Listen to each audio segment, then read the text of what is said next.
Ever find yourself meticulously arranging your spice rack, labels facing out in perfect alphabetical order? Or maybe you recoil at the very thought of someone touching your carefully curated collection of vintage vinyl? You might think it's just a quirky habit, a personal preference. But what if that seemingly innocent act reveals a hidden depth about your personality, a glimpse into your deepest desires and anxieties? Today, we're diving deep into the surprisingly revealing world of your organizational style. Forget personality quizzes and astrological charts.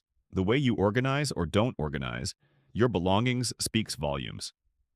It's a window into your mind, reflecting your approach to life, relationships, and even your sense of self. We tend to categorize people into organized and disorganized. But the truth is far more nuanced. There's a spectrum, a gradient of organizing behaviors, each with its own psychological signature. Let's start with the minimalist. Imagine a pristine apartment, sparsely furnished, with everything in its designated place. Surfaces are clear, drawers are tidy, and clutter is virtually non-existent. This isn't just about aesthetics, it's a reflection of an internal drive. Minimalists often value control, simplicity, and freedom from the burden of possessions. They might be driven by a desire to reduce stress and anxiety, creating a calm and ordered environment to mirror a calm and ordered mind. Psychologically, minimalism can be linked to high levels of conscientiousness, a key trait in the Big Five personality model. Conscientious individuals are typically organized, disciplined, and goal-oriented. But there can also be a darker side. In some cases, extreme minimalism can be a manifestation of perfectionism, a relentless pursuit of order that can be exhausting and isolating. They might fear being perceived as messy or out of control, leading to an obsessive need for tidiness. It could also be a way of coping with past trauma or feelings of overwhelming chaos. By controlling their environment, they attempt to control their internal world. Now let's swing to the opposite end of the spectrum, the collector. Picture a home overflowing with objects, books stacked high, souvenirs from every trip, vintage finds adorning every surface. To an outsider, it might seem like chaos. But to the collector, each item holds a story, a memory, a connection to the past. Collecting is often driven by a deep sense of nostalgia and a desire to preserve memories. Collectors may have a strong appreciation for beauty, history, or craftsmanship. They find joy in acquiring new items and curating their collections. Psychologically, collecting can be linked to high levels of openness to experience, another of the Big Five traits. Open individuals are curious, pretty imaginative, and appreciative of art and beauty. However, collecting can also become problematic.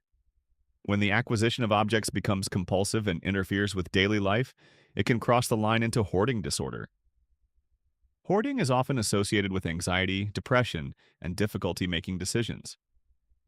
Hoarders may have a deep fear of losing something valuable both materially and emotionally. Each item represents a potential memory or connection that they are afraid to let go of.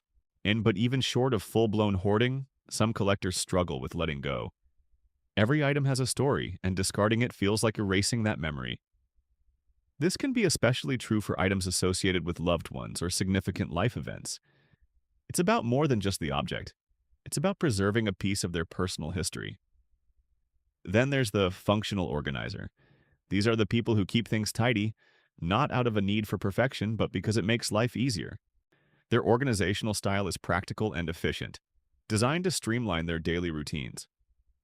Think color-coded calendars, labeled containers, and strategically placed storage solutions.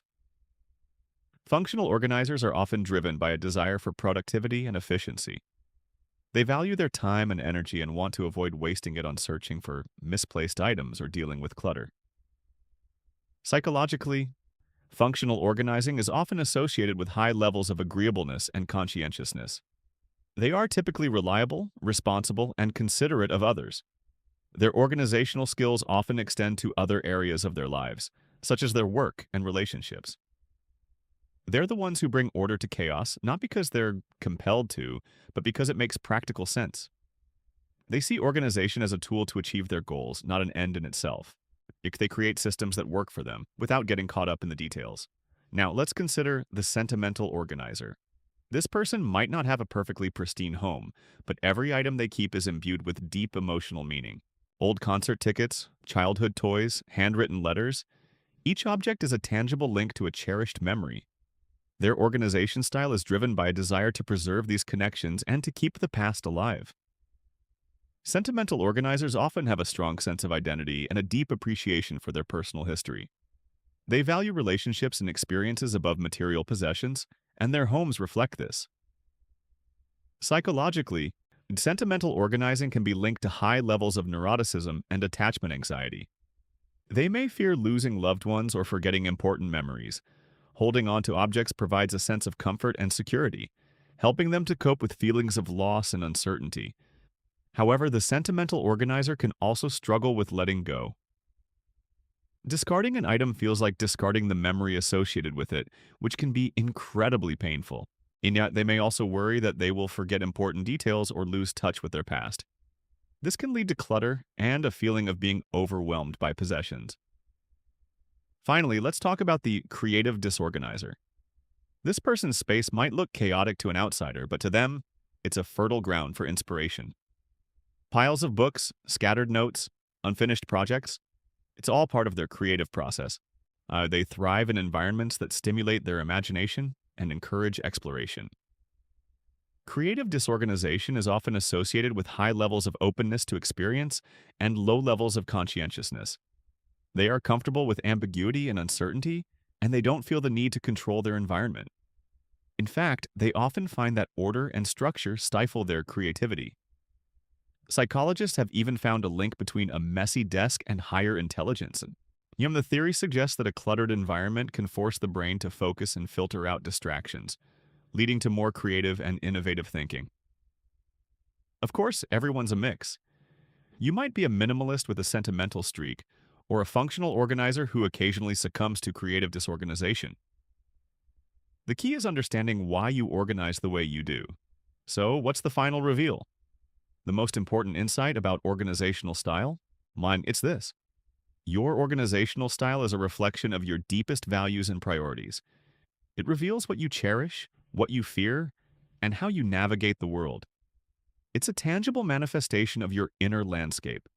By understanding your own organizational style, you can gain valuable insights into your personality and how you can live a more fulfilling life. Now, I'm curious, do you recognize yourself in any of these profiles? Are you a minimalist seeking control, a collector preserving memories, a functional organizer striving for efficiency, a sentimental organizer cherishing connections, or a creative disorganizer thriving in chaos? Which one are you?